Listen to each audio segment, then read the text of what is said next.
Ce qu'il fallait savoir sur l'ostéoporose, mais on va en savoir bien plus grâce à notre invité, Dr Thibault Roland. Est-ce qu'on sait combien de personnes sont atteintes de cette maladie en France ? C'est une maladie qui est très répandue, puisqu'on sait qu'il y a plus d'une femme sur 3 qui sont touchées à partir de 50 ans et un homme sur 5.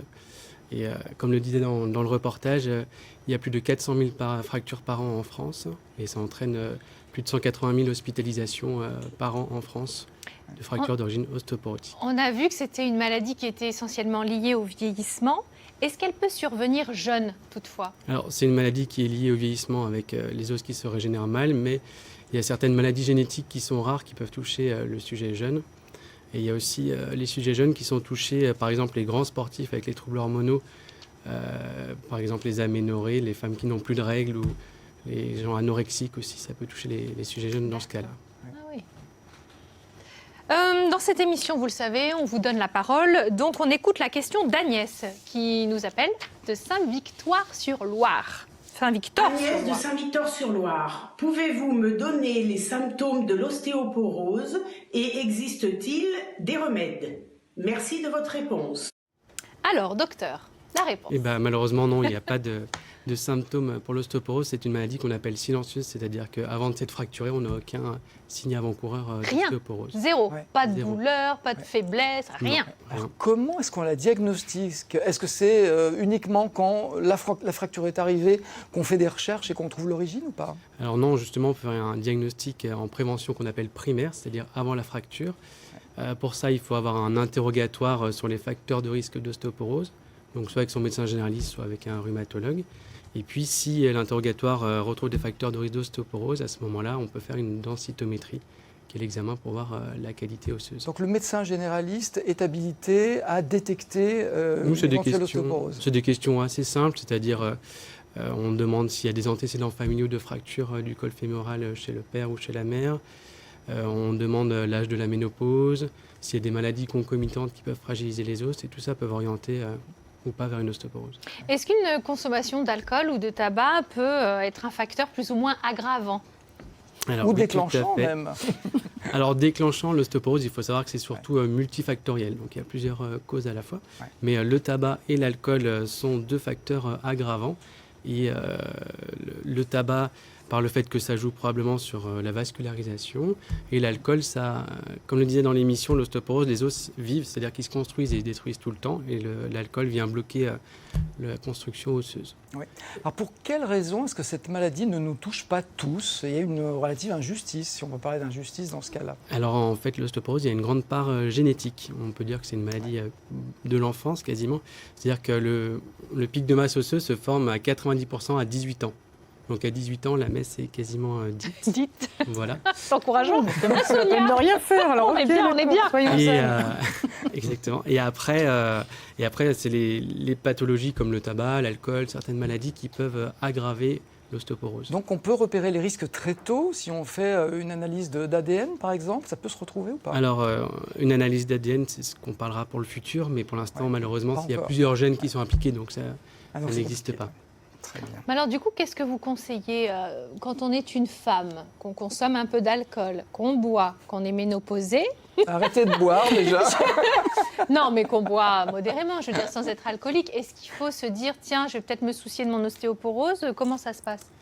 Qu'est-ce qu'on conseille ? Effectivement, on peut poser la question à son médecin traitant ou à son rhumatologue ou à son gynécologue, par exemple, de poser les questions de facteurs de risque d'ostéoporose. S'il y en a, à ce moment-là, il faut faire une densitométrie et ça permet de détecter ou pas l'ostéoporose. Si elle est mauvaise, on fait quoi ? Si elle est mauvaise, l'idéal, c'est plutôt de venir voir un rhumatologue pour décider ou non d'un traitement de fond à entreprendre. Il y a de la prévention, peut-être ? Alors, la prévention, elle est primordiale. Donc déjà, il y a au niveau de l'alcool, on dit qu'on peut tolérer jusqu'à 2 verres par jour en ne buvant pas tous les jours. Au niveau du tabac, on ne tolère rien. D'accord. Et l'activité physique régulière est primordiale parce que plus on bouge, plus ça consomme nos os, quel que soit le sport. Donc faire le sport que vous aimez faire. Et puis, il faut aussi avoir une alimentation variée et équilibrée. Est-ce qu'il y a des médicaments à titre préventif ou pas ? Alors, il y a des médicaments une fois que l'ostéoporose est avérée. Et qui permettent de prévenir de l'ostéoporose. Donc effectivement, il y a plusieurs types de médicaments qui fonctionnent très bien puisqu'ils permettent de diminuer d'environ 50 à 60% le risque de se casser. Oui, on a aperçu dans le sujet que parmi les conseils, il y avait le fait de consommer des laitages. Je vous ai vu un petit peu tiquer. Pourquoi ? Alors, quand on a une ostéoporose avérée, il faut les règles hygiéno-diététiques, c'est-à-dire l'alimentation, l'activité physique, etc., ne sont pas suffisants pour traiter l'ostéoporose. Donc, on ne peut pas. Un patient qui vient nous voir nous dit « Moi, je mange beaucoup de calcium, ça suffira à traiter mon ostéoporose ». Si elle est sévère et qu'elle nécessite un traitement de fond, non, ça ne sera pas suffisant. De peu qu'il soit allergique au lactose, c'est le pompon. Ouais. Un petit mot sur le calcium. On entend dire que le calcium, à partir d'un certain âge, on ne le fixe plus à partir des aliments qu'on consomme. Est-ce que c'est vrai ? C'est-à-dire consommer du lait, du fromage, ça ne sert absolument à rien. Non, c'est variable. C'est variable. C'est tout à fait variable suivant les gens. Et puis on a du calcium dans tout type d'aliments. Donc c'est pas parce qu'on ne prend pas de lait qu'il n'y aura pas de calcium dans notre alimentation. Et souvent, il y a des questionnaires bien faits maintenant pour évaluer notre rapport calcique quotidien qu'on recommande de faire aux patients. Et en fonction de ça, on supplémente ou pas. Et du coup, les traitements, j'ai bien compris qu'il y avait donc des médicaments. Est-ce qu'il y en a d'autres ? Il y a plusieurs types de médicaments. D'accord. Soit on peut prendre des comprimés par semaine, mensuels ou annuels, soit on peut faire une piqûre sous-cutanée tous les 6 mois, soit parfois des piqûres tous les jours. Ça dépend un petit peu du type d'ostéoporose et puis surtout du patient, parce qu'on ne traite pas une femme à 55 ans pareil qu'à 80 ans ou qu'à 90 ans. Est-ce que ce sont des traitements qui ont des effets secondaires gênants ? Alors oui, il y a des effets secondaires comme tous les médicaments.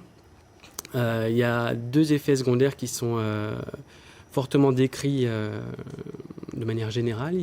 Au niveau dentaire, il y a une précaution à prendre, c'est-à-dire qu'on recommande à tous les patients avant de démarrer un traitement de voir son dentiste, parce que s'il y a des gros soins dentaires à faire, il est préférable de les faire avant, sauf si l'ostéoporose est vraiment très sévère et nécessite de démarrer le traitement tout de suite. Et puis c'est des médicaments pour lesquels on gagne de l'os, on gagne de la masse osseuse, et il ne faut pas les arrêter brutalement, sinon on risque de reperdre le gain qu'on a eu, et du coup d'aggraver le risque fracturaire. Mais les effets secondaires comparés au risque de se faire une fracture et les conséquences sont tout à fait minimes. Donc l'idée pour contrer l'ostéoporose, c'est de prendre donc des traitements pour gagner de la masse osseuse. C'est ça ? Alors premièrement, c'est ne pas en perdre, et suivant le type de médicament, on peut effectivement en gagner. D'accord. Qu'est-ce qu'on peut attendre ? C'est surtout d'éviter de se fracturer. Parce que gagner de la masse osseuse, c'est des chiffres, et pour les personnes, ça n'a pas d'importance, mais c'est surtout de vous dire, vous n'allez pas vous casser. Qu'est-ce qu'il faut attendre de la recherche aujourd'hui ? Est-ce qu'il y a des pistes desquelles on peut attendre des choses Alors, positives la recherche, pour les il y a malades ? plusieurs pistes. Déjà, l'examen de référence, c'est la densitométrie actuellement. C'est comme une radio, c'est non douloureux, non invasif, ça irradie très peu. Mais c'est imparfait, donc on peut espérer qu'il y ait d'autres imageries qui soient plus performantes pour analyser l'os. Ensuite, au niveau médicamenteux, on peut espérer qu'il y ait de nouveaux anticorps qui soient encore plus performants pour traiter les personnes. Après, il y a ce que vous disiez tout à l'heure au niveau génétique. On sait qu'il y a plusieurs gènes qui sont incriminés. Et ce qui serait intéressant, ça serait de pouvoir dépister de manière génétique quelle personne sera touchée par l'ostéoporose. Pour réparer les gènes ? Non. Surtout pour les traiter avant de se casser. D'accord. Parce qu'il faut savoir qu'en France, quand on se casse le col du fémur, il y a 25% de mortalité dans l'année qui suit. Oh. Ah oui, effectivement. Oui, parce que c'est invalidant et ça a des alors, répercussions psychologiques. Alors, psychologique, oui, mais ce n'est pas du tout la fracture du col du fémur qui tue les gens, mais c'est plutôt l'hospitalisation, l'alitement et toutes les complications qu'on peut faire. Qui arrivent derrière. Alors, nous avons Hélène Dizac, qui est responsable du pôle santé sport sur le centre thermal de Schautzeg, qui nous fait l'amitié d'être avec nous au téléphone. Bonjour Hélène. Bonjour. Bonjour. Alors, vous coordonnez l'étude Thermos avec le CHU de Clermont. Qu'est-ce que cette étude exactement ? Alors, en fait, cette étude a pour but, effectivement, d'envisager les moyens de prévenir l'ostéoporose. Et donc, dans ce cadre-là, on propose une étude qui mêle à la fois l'activité physique aux soins thermaux sur une population donc essentiellement féminine, puisqu'on a bien entendu tout à l'heure que c'était essentiellement les femmes qui étaient touchées par cette problématique. Donc, dans la période de prévention, donc c'est-à-dire avant 50 ans, avant que la ménopause ne se soit installée de façon durable. C'est une étude qui a commencé il y a combien de temps ? Alors, exactement, les premières mesures ont été faites en mars 2018.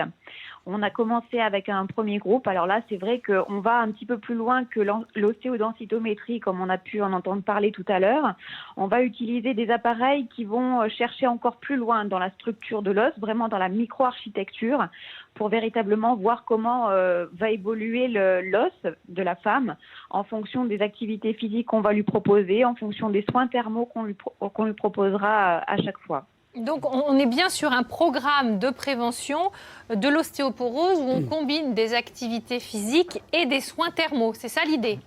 Exactement. Alors, parallèlement, c'est une étude, si vous voulez, qui se passe en 3 temps. Ce sont effectivement des personnes, un groupe qui fait de l'activité physique, un groupe qui ne fait que des soins thermaux et un groupe qui a l'activité physique et les soins thermaux pour justement comparer les différents paramètres et voir sur le long terme, puisqu'on les revoit 1 an après, voir s'ils ont pu maintenir l'activité physique, s'ils ont vu des améliorations ou pas suite à ce qui leur avait été proposé.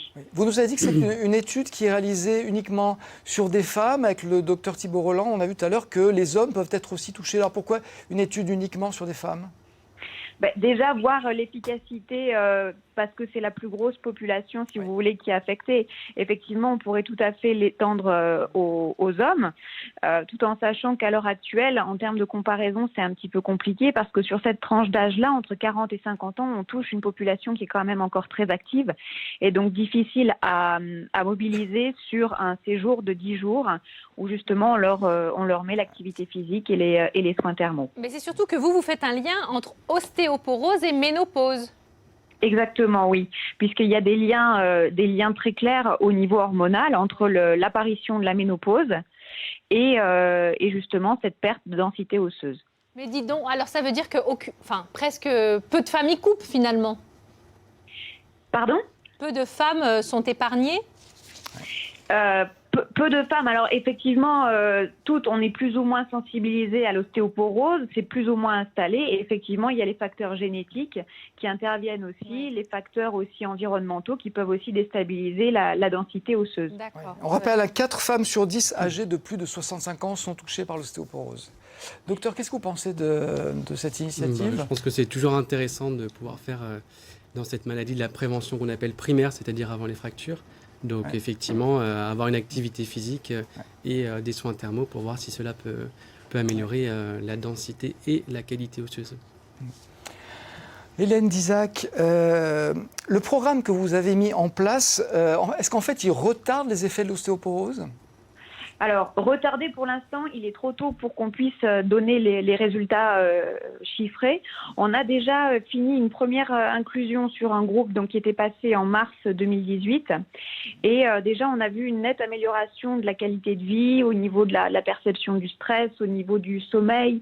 Voilà, ces personnes se sentent plus actives. Et on sait que le stress joue aussi un rôle très très important sur la résistance osseuse. Et déjà, on sait que si on améliore ces paramètres-là, on aura forcément indirectement un rôle sur l'os et donc sur l'ostéoporose. Alors, pour compléter, afin justement que l'étude soit plus complète, il y a un nouveau programme qui va commencer le 24 juin.